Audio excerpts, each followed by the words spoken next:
There is one special record that Ayrton Senna made that no other driver in motorsports history was able to achieve. And what makes this record even more special is that nobody will ever be able to repeat it. It's just impossible. Ayrton Senna will be the only driver in history who made it. Do you want to know what it is? Listen to this.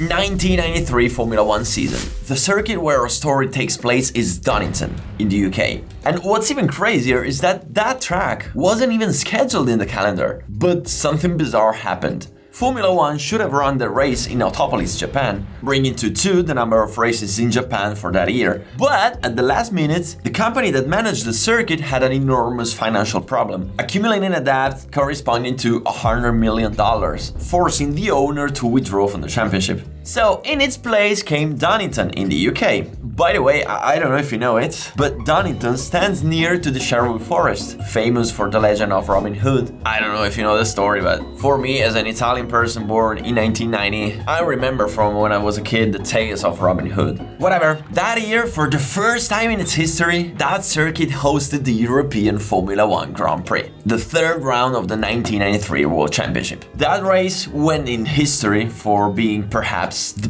best race ever run by Ayrton Senna. Saturday, qualifying day.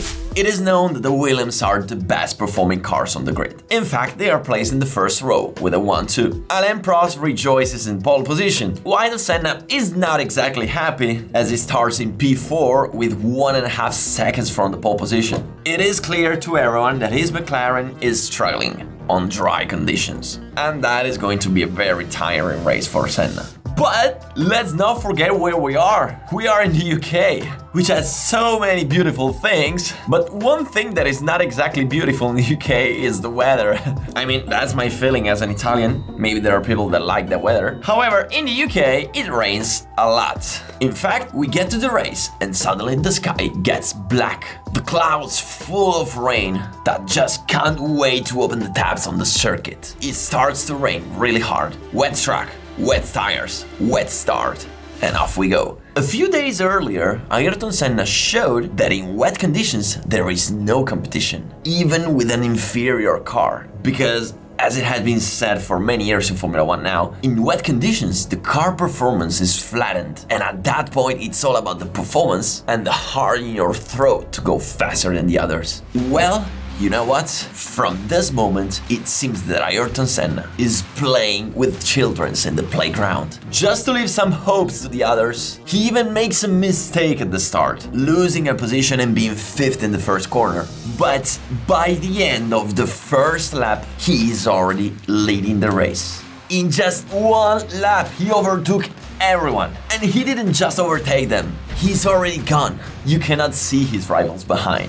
But how? I mean, he took 1.5 seconds in qualifying on dry. The car is clearly not performing to be the fastest. And so how is he going so fast in the race? Especially if we consider that in that car, Ayrton Senna tested less than the others. Because if you don't know the backstory of that season, Ayrton had some contractual problems at the beginning of the season. Problems that have been solved with the compensation of $1 million per race, being paid by the Thursday before each Grand Prix. Otherwise, he wouldn't have shown up on track. I mean, I don't know, with such a problematic season start, he should have had some confidence or trust issues with the car, but actually, no, he's just going faster than anyone else. But don't leave, because this is not the best part of the story. This is not the record I was talking about.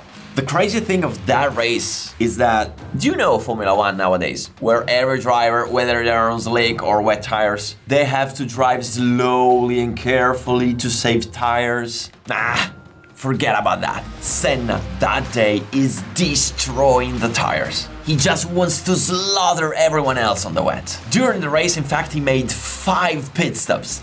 5, more than anyone else on the grid. And he made so many pit stops that at one point he runs out of tires. He's got no more wets. So what does he do? I mean, no more tires means you retire. You got a flat tire. He spins. Of course not. We have no more wet tires. Let's put the slicks. And even with slicks in those conditions, he's still the fastest on track. Obviously, he will win the race. And in this particular case, the term win is perhaps a bit reductive, because it would be much better to say he destroys them all. It was a total domination. Senna, in that race, ended up lapping all the drivers except the second classified, Damon Hill, who closed the race with a gap of 1 minute and 23 seconds. 1 minute 23. And guys, this is Formula 1. That was not an amateurial race. But there was one other crazy thing that happened that day, which is the crazy record that I mentioned at the beginning.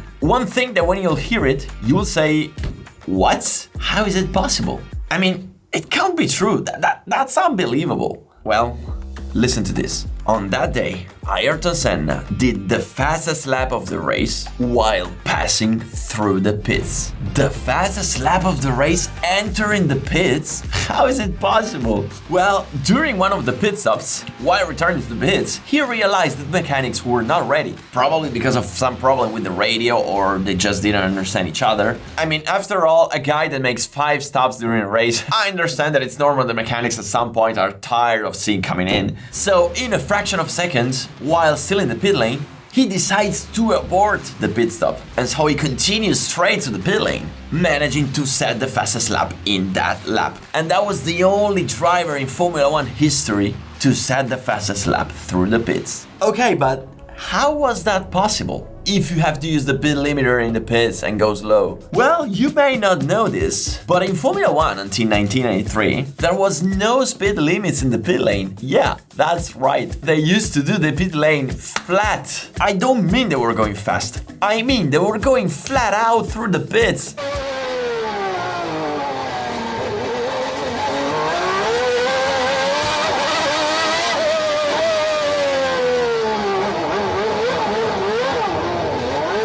That was one of the most dangerous things I can ever imagine. And I don't know how for 4 years Formula 1 did not put the limits in the pit lane.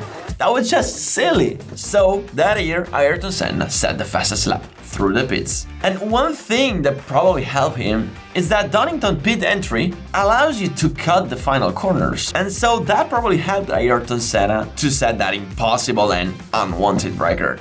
So after more than 40 years of madness, from 1993, the pit limiter became compulsory in free practice, while from 1994 it became compulsory also during the race. Also thanks to a long campaign made by Michele Alberto, who even came to limit himself before the official rules came into place. And so that's why that record will never be broken. That record will remain in history forever and ever with one name, Ayrton Senna.